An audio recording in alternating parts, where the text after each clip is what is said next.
8, 7, 6, 5, 4, 3, 2, 1. Hello, Interpeeps. Welcome to another edition of Big Trouble in Little Podcast. I'm Joe Dubs. And I'm Andy. So welcome to episode 11. We are the 1-1 episode of this journey called Big Trouble in Little Podcast. So get strapped in and get ready for the title I just said 1,000 times. Where only dreams can kill a dream. Andy, what the hell have you been watching or playing or reading or whatever the fuck we've been doing this past week? Well, none of that. I got a sensory deprivation tank, and I've been in there since we ended the last show. If you ever watch Falling Skies, the TV show, I was in a cocoon for most of the week. Well, I haven't seen that show because I always just hibernate in a sense. No, let's see, what have I been doing? I played a bunch of Gundam Versus. I bought and played a bunch of Overwatch, and I went and saw. They made a sequel to that Blade Runner movie. It came out in the 80s. It wasn't. I don't think there was anyone in it. It was a sci-fi movie. Have you ever heard about it? I heard it was Gooseling Ryan. I never heard of that actor. Gooseman. There's a Gooseman in it. Gooseman. I heard Gerald Ford was in it. Yeah, that's right, the president. But no, I actually went to the midnight. I'm using air quotes because it's stupid. It's at 7:20 because we can't give stuff up for a movie release anymore. It's got to be nice and easy. But whatever. I went to the launch event for it, which I haven't done in a long time. I just really didn't want to have that movie spoiled for me by some other asshole that had already seen it. So I went to the early one. I'm glad I did. I really liked it. Now, visuals, I'm guessing, were amazing, right? Oh yeah, like the sound design and the visuals, the camera work, and all the effects are all outstanding. The movie looks and sounds like one of the best looking and sounding movies I've seen in a super long time. Ridley's who directed this movie again? I don't know how to say his name. It's like Villeneuve or Villanova. No, that's not it. But somewhere along that line. Yeah, I could probably write it down, but I don't know how to pronounce it. Tell me how Jared Leto was as a villain. Oh, really good. He did a good job being weird and creepy and stuff. The character he plays is, I mean, this isn't really a spoiler because it was in one of the shorts before the movie came out, but he's blind, and it's kind of neat the way he, I don't know, you can tell he put thought into it, the way that he would sit and behave and act and stuff. Probably better than what he did in Suicide Squad, I could tell you that. Yeah, I haven't seen that movie, of course. So. Oh my god, when I was evacuating for the hurricane at the hotel, they were playing Suicide Squad on HBO, and I was like, you know what, this is the time where I should watch it because I'm stuck in a hotel, nothing to do, so I'm watching it. It was okay. Like if you're casual, not knowing anything about the comic world, it's like it's an okay action film, and you have Will Smith, who's a familiar face and all that stuff, and then you have the others in there. Nobody really knows Jared Leto that much, in my opinion, unless you watch a lot of movies like I do. But him as a Joker, I'm like, it's different. Yeah, his laugh is annoying because he's like ah ah ah ah ah. And that's how he did his Joker laugh the whole time. So I didn't really like it. I don't like the whole gangster tattoos all over his body. It was okay. But other than that, what was the storyline to Blade Runner without spoiling anything? 2049, by the way. No, I can't even talk about it without spoiling it. Like, if you have any interest in seeing the movie, just go see it before it's spoiled for you. Because the movie does a really good job. There's lots of like mysteries. Is this what's going on? And pretty much as soon as you, the viewer, figure it out, or sometimes even before, the characters will figure it out. Like, it keeps moving. It doesn't stick with just one mystery. There's a bunch of questions, and he's got to go out and do a bunch of stuff. The movie's really long, but it doesn't feel like it. Like it keeps moving you toward the end, and the end is real satisfying. The questions it answers are real satisfying, and the questions it doesn't answer are very satisfying. But if you want to see the movie go see it before it gets ruined for you, because there's a lot of things I could say about the movie that would inadvertently ruin it. Now, one thing I hate about movies that a lot of movies do these days is a lot of exposition where they kind of hold your hand throughout the movie. Please tell me No, there's none of that in this no, movie. they definitely don't do that. If you're not a smart person, don't go see this movie because you have to pay attention. Good, because the movie that we're gonna talk about, they look like people. Loved it. We'll get into that soon. But I want to know about Gundam Versus. Like, I saw screenshots of it. What is that game like? It's a lot like an Armored Core game. It's got a little bit of like an arena fighter thing, like Power Stone, and then it has some of the rules of normal fighting games. But yeah, in a nutshell, it's an arena fighter, and you're all robots and you fight. And it's all the Gundams and the mobile suits from all the various anime. Sadly, not all of them, just most of them, because there's some that I would have loved to see in there that aren't. $60 game. Yes, I think it was. Yeah, it must be. I'll wait until it like gets lower down or something. But I definitely want to play because I love mechs. Overwatch. I'm guessing been playing with friends, and did you hear? Yeah, after the free weekend thing, I really liked it, and then a friend kept pestering me and telling me to play it, and we played it, and it was fun, and I liked it, and I told myself I wouldn't get it, but then I saw it on Amazon for $39.94, and I thought, whatever. And then I ordered it, and sure enough, we've played it for many hours. That game lives up to the hype. It's a lot of fun. It's well put together game. The Halloween event's coming up soon, so get ready for that. It's where you get some Halloween loot boxes, and you get some cool skins and shit. I had all that explained to me. That's for sure. Yep. It's not like a microtransaction, but you can buy the loot boxes and stuff. Of course you can. But anyway, I finally finished Uncharted The Lost Legacy, which has Chloe and Nadine as your protagonist of the game, the main characters. It didn't feel like a DLC. It actually felt like a flew. I fucking up the wording, but it felt like a full game. There's a little bit of open world in it, but not enough to be like, oh, this is amazing big world. It's like a secluded section of like a mountain area where you could take a jeep and go to like 5 locations, and I thought that was pretty neat. They had these side missions where you collect these tokens, and somehow monkeys were involved. I didn't really dabble into too much of that. I was like, this is weird. Don't really care for these side missions. The storyline is pretty much this villain character is like, you're not gonna get this artifact, and Chloe's like, we have to get this artifact before he gets it, and all that stuff. Just your typical like Indiana Jones kind of storyline. And it was good. I mean, I wasn't wowed by it in any fashion. I was like, hey, it's more Uncharted, why not? And it's $40, so I actually have a deal of the week. Actually, let me get this out of the way while we're here. Let's do a deal of the week really fucking early. Really early. If I can find there we go. Deal transfer right there. So, and of course I fuck up production every time. On Amazon, there is. Oh, this game was a budget title? We talking about budget? It wasn't $60. No, it was $40. Oh, I didn't know that. Mm-hmm. So Amazon has it for $10 off for $29.99, and if you're a Prime member, you get shipping two days free, and you got a text message. I did. Well, it's Facebook. As a matter of fact, it's the group of friends I play Overwatch with, and it's someone saying, "Hey, you guys want to play?" Nice.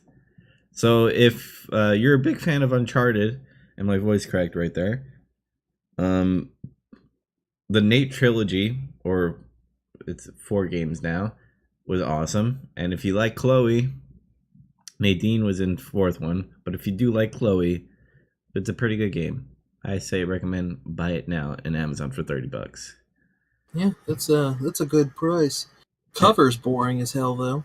yeah, but that's covers these days now. They're not wow. Like No, yeah, you're right. I mean, that's the cover to Gundam Versus is two thing. It's not two people, it's two Gundams, but just standing there, just trying to look cool. That's the whole cover. The cover to Overwatch is just one person looking cool. I mean, come on, guys, do something. I don't know where I read, but the new Tomb Raider movie that's coming out had Lara Croft like in a like her back with her two pistols, and like there was like a backdrop of explosions and stuff. I'm like, that's so generic. Like nobody puts thought into like posters anymore besides Star Wars and like any other franchise that's big now, like Marvel and all that stuff. Well, even the Star Wars posters are just aping on what they did in the 70s and 80s. What was the name of that artist? The artist that did all those really great movie posters. I have no idea, but He died not long ago. but they were good. So, also speaking of Star Wars, the Battlefront 2 beta is open right now for PC, Xbox, and PlayStation. And I am actually surprised about it. Yeah, people might look at it and be like, "Oh, it's the same thing as Battlefront 1," but the class system seems a little bit upgraded. The shooting seems a lot more better. Instead of just having a token on the battlefield to be like Darth Vader or Luke Skywalker now, you have to gain battle points within the game in order to unlock it. Because when you, let's say, when you die and you have to choose what fighter or class you're going to be, when you die and respawn and everything, you could click like, hey, I want to be Boba Fett, or I want to do this X-Wing battle point so that you could fly and shoot your enemies on the battlefield and everything. So it's cool. I really felt like old school Battlefront 2, like the one for the original Xbox and PC and all that stuff, or PlayStation 2. Like the missions and stuff, like felt like you are doing objectives and not just being like, hey, I'm Star Wars, I'm a stormtrooper, let me shoot you. Kind of like you mixed my Battlefield with my Star Wars and all that stuff. So it was fun. Other than that, I haven't been playing anything, besides those two games. And I rewatched the movie that we're about to talk about. So do you want to dive into that? Yeah, let's do it. All right. So break it down. What is this movie and what's it about generally? So the title of the movie is They Look Like People, and it's a low budget film, by the way. I don't know if you noticed that. Oh yeah, big time noticed.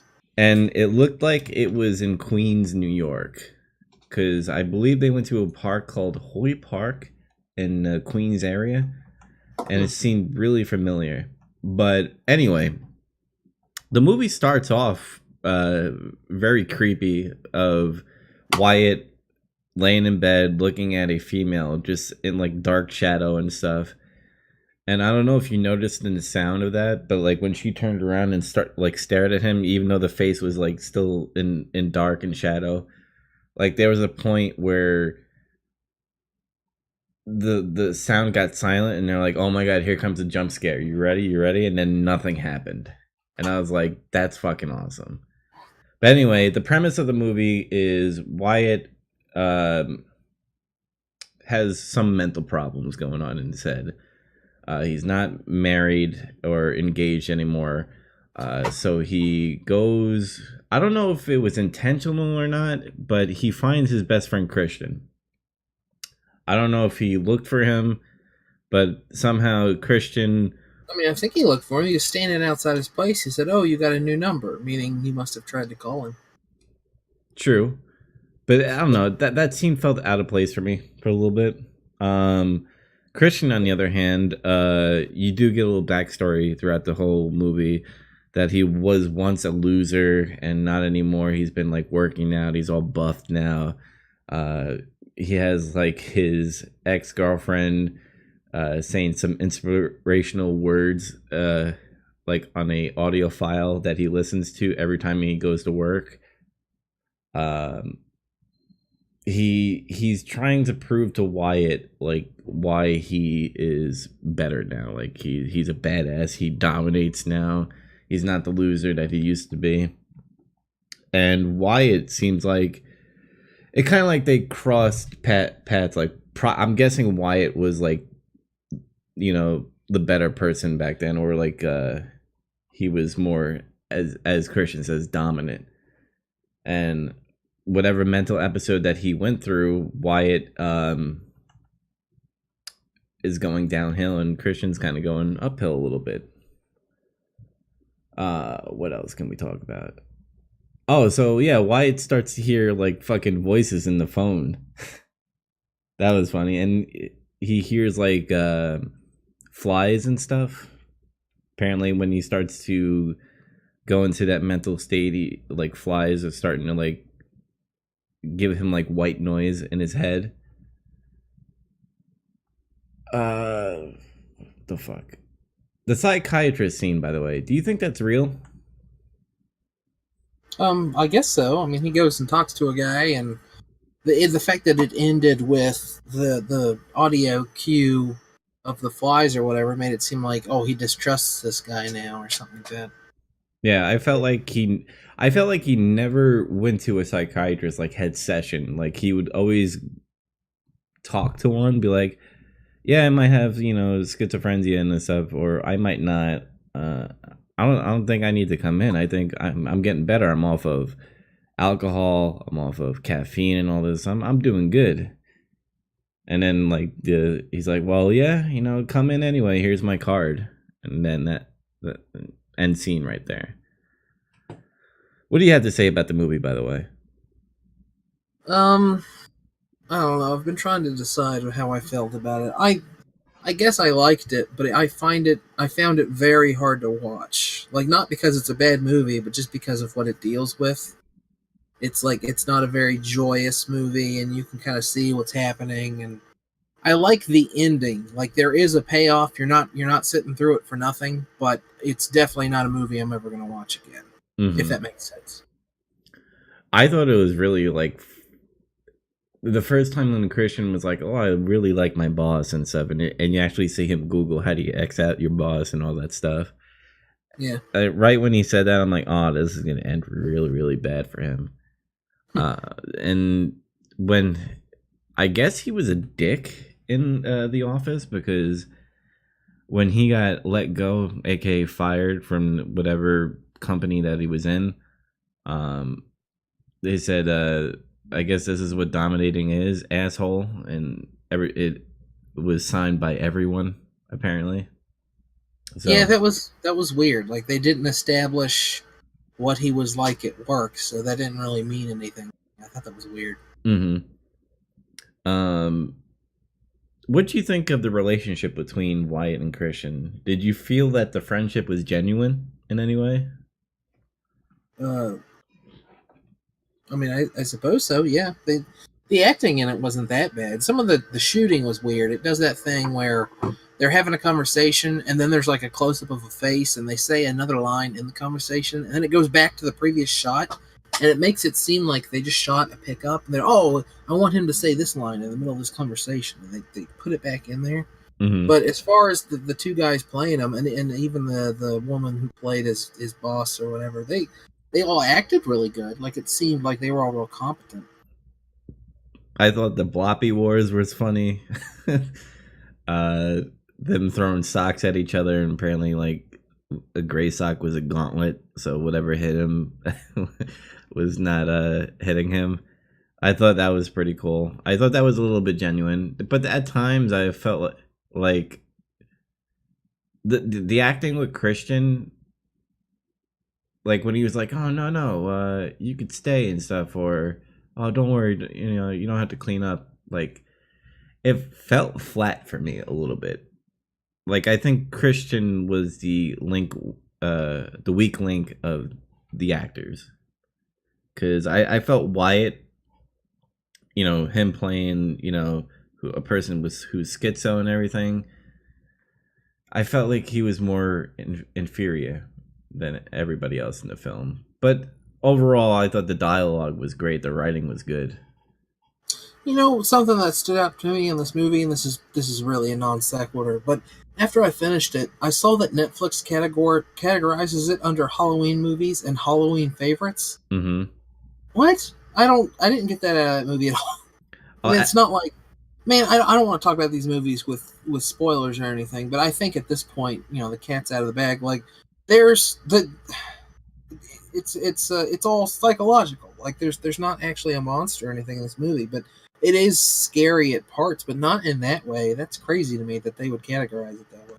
I think the only creepy part of the movie was the nightmares that Wyatt was having. Like especially the part where Christian is fucking smiling the whole time, and then that person, the figure in the back, was like walking towards him. I'm like, oh my god, we're finally gonna get a jump scare, and it never fucking happens. And that's the psychological part of it. It's like you're waiting for that jump scare, but it never fucking happens. And I thought that was pretty cool because you don't need jump scares in movies. You don't need to be jump scared for that cheap scare. I think psychological and creepiness is good as it is, especially the part where he turns over the picture and he sees his fiance all fucked up demon face and shit. I thought that was pretty cool. I didn't feel like the fiance part was like they made her important in some way because of her being a demon, but they never really go into full depth about it. And I want to know about it because I feel like either he killed her, or she just left him because she found out he was crazy. Yeah, I mean, it's probably that. That's. I mean, I thought that was implied that he was unstable and he saw things that weren't there and stuff like that. He probably drove her away or whatever. Mm-hmm. Or maybe her leaving him is what set all this off. I don't know. Yeah. Well, then the Christian, on the other hand, he also had a girlfriend named Kat and left him too. So both like actors or of the main characters of the movie both lost a woman in their relationship. So there's some type of connection with that because you don't really go into who Kat is besides seeing that box in that room and all the inspirational words that she was saying on that audio file. What else could we talk about the movie? Apparently, Wyatt was thinking that an attack was happening with these phone calls that were coming in on his broken cell phone. I thought the nail gun scene was kind of weird. Yeah, that seemed unnecessary. Yeah, because at some point it looked like he was going to kill himself. And then he was like... Yeah, like, that's necessary. But then he figures out, like, how to disable that safety so it can fire nails and stuff. And nothing comes of that. There's no reason for that scene to exist beyond, oh, he has suicidal thoughts, and that's all they needed. And it's weird. Mm-hmm. And there was scenes where he went to the... looked like a hardware store where he got sulfuric acid and stuff. And he tried it on the steak. I guess when he captures one of these things, he's going to melt them to death. Like, did he get that instructions from the phone? Did he? Yeah. Maybe I didn't listen too hardly on that. What else can we talk about? I like that he stole a random lady's car. And he's like, we're going to go to North Carolina. We're going to pick up your parents. We're going to leave. And he's like, my parents are in Canada. They're not in North Carolina anymore. And he's like, fuck. Change of plans. I'm going to tie you up now. We're going to get into some spoiler territory. By the way, like, most of our movies that we're going to watch are probably going to be old. If it is a new movie, we'll have, like, a less spoiler area. Yeah, I mean, all these movies are older, and the reason we choose what we choose is because they're available. Like, this is on Netflix. The movie we're watching next week is on Amazon Prime, and as is the one after that. We announce them ahead of time so that the viewer can also watch them and kind of be part of the conversation. Mm-hmm. I thought the scene with the what was it, Mara's friend who got injured in the beginning of the movie.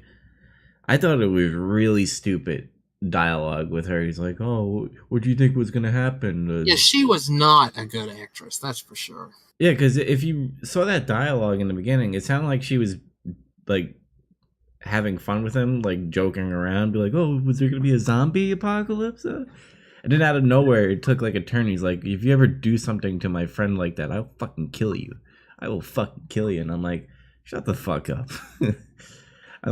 I'm like, I'm pretty sure he would fucking kill you first because he's crazier than you. Um, what do you think of the ending? By the way, I want to know. The ending was one of the few parts that I did like. What do you think happened? Do you think like what was the message? Do you think that Christian was overcoming his fear of being a pussy? Pretty much Yeah, that. I mean both characters have a payoff. Like he's always talking about if someone put a gun to his head and blah blah blah, but and he sees it through in order to help his friend, and on the other hand, Wyatt realizes some of this is all of it is a delusion, but he realizes in that moment, oh, this is a delusion. He almost kills or injures his friend, and he doesn't. They both have a big payoff. The end is good. Mm-hmm. Because the way I feel like is that Wyatt, because of his mental issue, everybody that's close to him runs away. So I think him not killing Christian or like getting rid of him in any way, uh, after he took the bag off his head and found out that Christian's still Christian and that Christian want to hug him was kind of like, man, my best friend wants to stay in my life, even though I'm kind of a little crazy. And like, I thought that was a good payoff. I actually went online to like hear other people's opinions about this movie. Some were kind of like, I didn't understand it, so it's a fucking stupid movie. And then you had the smart people that were like coming up with these theories and stuff.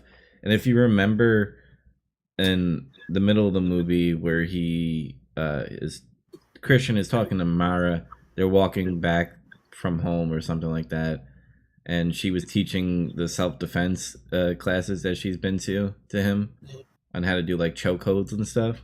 Yeah. So a lot of people have a theory that since Christian was overcoming whatever he was going through at the end, that when he's like, we never hugged before, like when he went to go hug him, he choked him out. That's up to, obviously the viewer if he did that or not. But I would like to, in my mind, I would want the ending to be happy. So that No, I don't think he did. I mean, if he was going to do something like that, why had he waited so long to do something? be- because he's a pussy, I guess. I guess. Yeah. So overall, would you say people should watch this movie?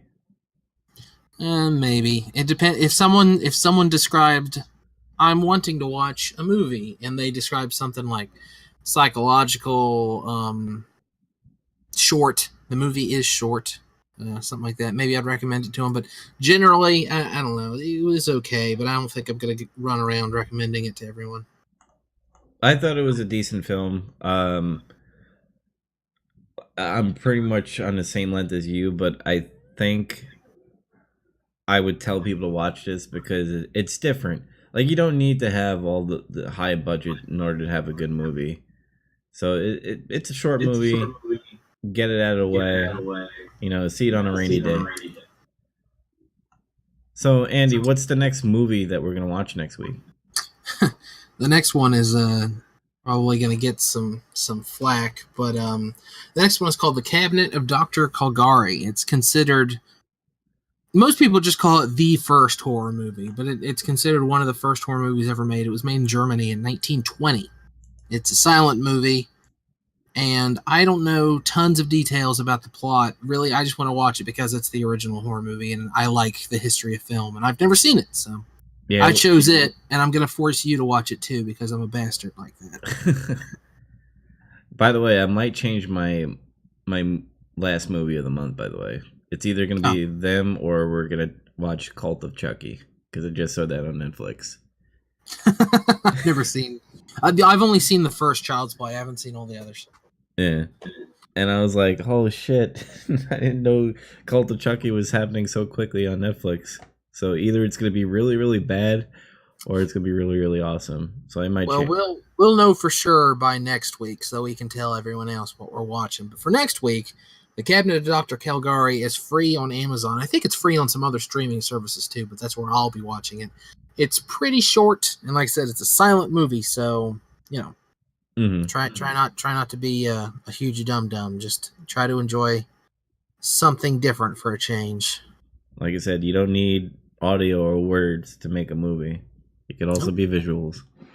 I mean, obviously, I think there are cards that will have dialogue. I guess I don't know. I've never seen it. It could have anything. Hmm. Anyway, let's get to some news that matter to us.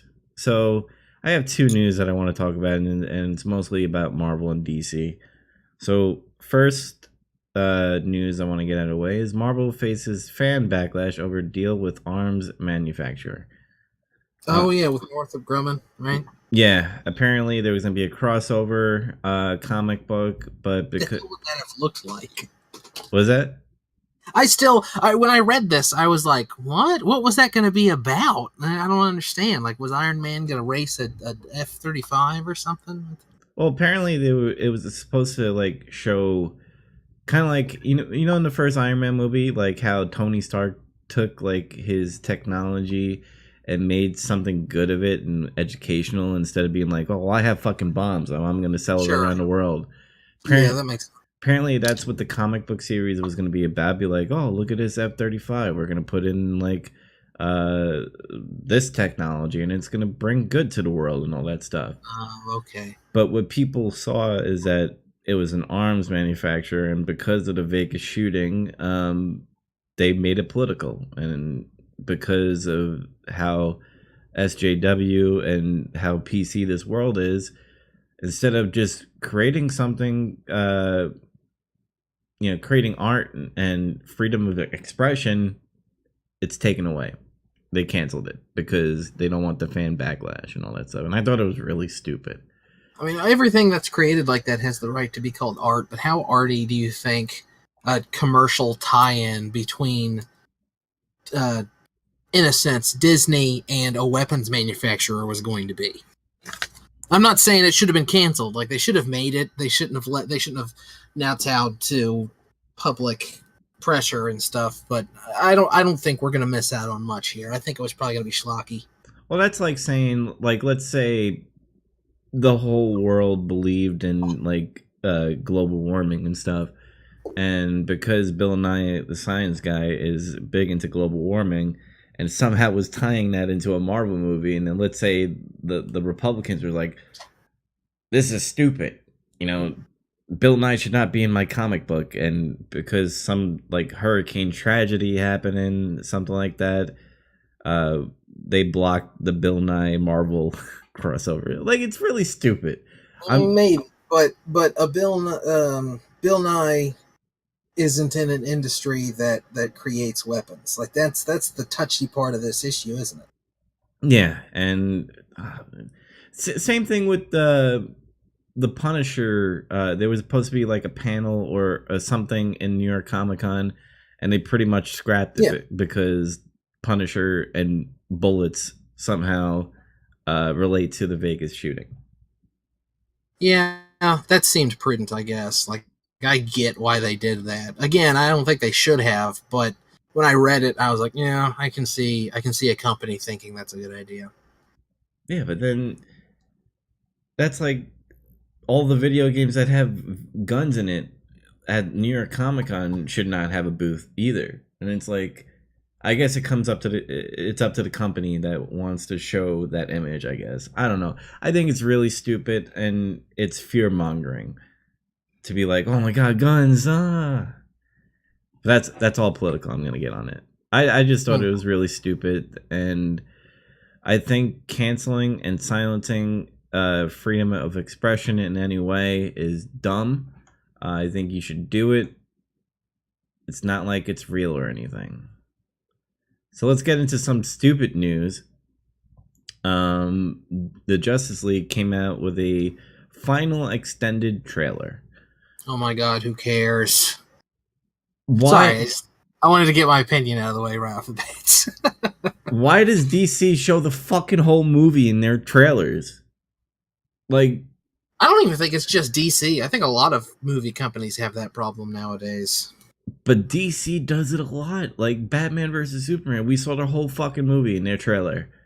Like, you didn't need to see that shitty movie. You just watch the trailer and be like, "Oh, I fucking know it." And I think a lot of the people they're marketing to are too stupid to go to the movies to enjoy a good story. They're going to the movies to see things that are colorful happen on a large screen.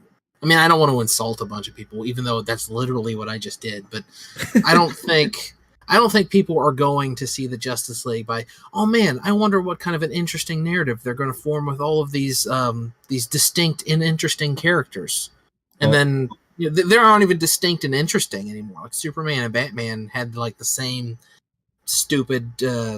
Martha. They're both idiots now. Is what I'm trying to say, and I'm sure they're going to ruin all the other characters too. Well, this trailer was Superman focused. Pretty much Lois Lane comes out of the ranch in Kansas and pretty much looks at Clark Kent, and he turns around and he's like, "I knew you would say yes," or something along that line. And she was like, "What?" And she was like, "The ring." So apparently that was a dream. So it's alluding that Superman somehow will be back in some fashion, even though in Batman vs Superman he was dead, and even though they alluded with the dirt levitating that somehow he's going to return. I just wish that they would have kept that secret. Like, yeah, keep the dirt floating and stuff, and don't fucking mention Clark Kent. Keep people on the edge of the seat, but like, is he really fucking dead or not? Yeah, that would have been a lot more fun, I think, because I think all of us know he's going to come back because it's based on comic books, and that's famously what happened in the '90s when Superman actually did die. But it would have been a lot more fun if they would have just ignored it. If it would have had Batman and Wonder Woman and Flash and everyone else in the trailer except Superman, and then it would have finally come out and oh, there's Superman. I knew he'd be there. He saved the day. He came in at the end. Mm-hmm. Like, we know, obviously, Superman's going to come back because of the comic, like you just said, and there is no Justice League without Batman and Superman being side by side. But I was watching his trailer and I'm like, oh my god, these action scenes that I'm seeing is probably the whole fucking action scene, the final battle that's going to happen, because you see all these fucking flying. I'm not into DC that much, so I don't know what villain's gonna be there, but like they look like the flying monkeys from fucking Wizard of Oz. They're like overtaking. They're probably what are they called? Targaryens, something like that. Yeah, I watched the TV show when I was a kid. Yeah, so you see like Wonder Woman's Atlantis, whatever the fuck, where all the women are, the Amazonians and all that stuff. Mascara. Yeah, like this villain just appears out of nowhere, kind of like he looks like a Thor character, by the way. I was like, holy shit, he has an axe and everything, and he's really fucking tall. But you get that, and then there's like a bunch of Aquaman, and then you see Cyborg, and I'm just watching this, and I'm like, I just watched the whole movie in this final extended trailer, and they gotta stop doing this in movies. I like when I get a teaser, be like, oh look, it's a face. What is that alien doing in the background? And then cut. That's what I want trailers to be. Like a fucking quick montage of just nothing. And I'm just pissed because I feel like this movie's gonna suck. Trailers. I mean, I've made it clear from the get go that I have thought this, but I almost don't even pay attention to them anymore. I'll watch if it's for something I'm on the fence about. But if I decided to go see a movie, I stop watching trailers. Decided I'm not going to see a movie, I stop Mm-hmm. watching. Yeah, and even in the trailer, I'm like, the whole movie's like CGI. Like the whole fucking the battle I knew scene, that was. and I'm like, Yeah. oh, this is gonna be terrible. It's gonna be fucking sucky as motherfucker. And I have my fucking doc up here. God damn it! I suck at production, by the way. What? I suck at production. A doc? Oh, the fucking chat Discord. God damn it! I can't even speak either. What the fuck? Words. How do you use them?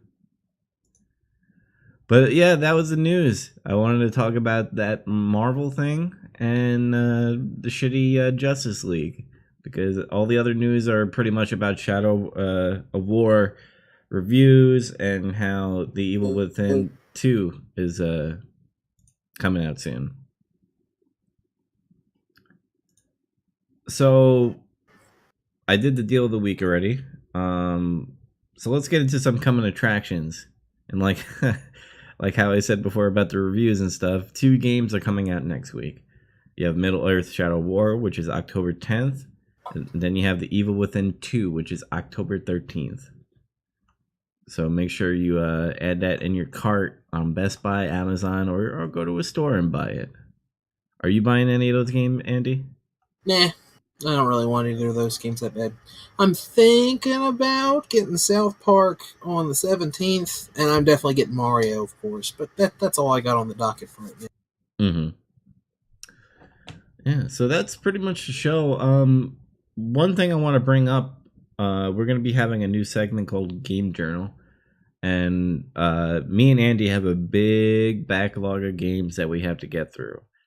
So I said, we do a podcast together. We watch movies. We also play video games. Let's knock out video games by doing this Game Journal. Now, Andy, I was thinking maybe if we ever pick a game, and it doesn't have to be both of us picking a game. It could be one of us, or we could not have a Game Journal in any of our episodes.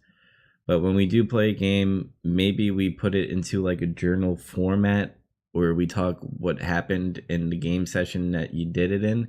And it doesn't need to be recorded. It could be like, oh, I played it yesterday. This is what happened. And all that stuff. Do you like that format? Or do you think we should do something different? Yeah, I mean, we can try anything. We can try that. We can beta test it live on Big Trouble in Little Podcast. But yeah, I don't know the game yet. I actually put a poll on Facebook that only 3 people answered, but because of Shadow of War and Evil Within 2 is coming out, I want to play one of those games. So either I'll be doing the first game journal of either Shadow of Mordor or Evil Within. So, Andy, do you have any games that you might have candidates for? Actually, Shadow of Mordor is one of mine, just because I bought it and I buy 2 get 1 free, and I stopped and played it. After I finish Yakuza, I was planning on moving on to Nier Automata, but I don't know for sure. And eventually, I gotta play Chrono Cross. Chrono Cross is coming up. Yeah, I think eventually both of us should play Cuphead and make that a game journal. It's not on my backlog though. I don't even own that game. Well, eventually it'll be in your backlog. Maybe, probably. I wish they'd made it on PlayStation. Me too. Maybe they will. Maybe in the future. Anything could happen in the gaming world. We'll see. But anyway, guys, thank you. See, I can't talk today. Thanks for listening to episode 11 of Big Trouble in Little Podcast. Remember to like and subscribe to us on YouTube and also vidme.com. And remember, you people sit tight, hold the fort, and keep the home fires burning. And if we're not back by dawn, call the president. Later, guys.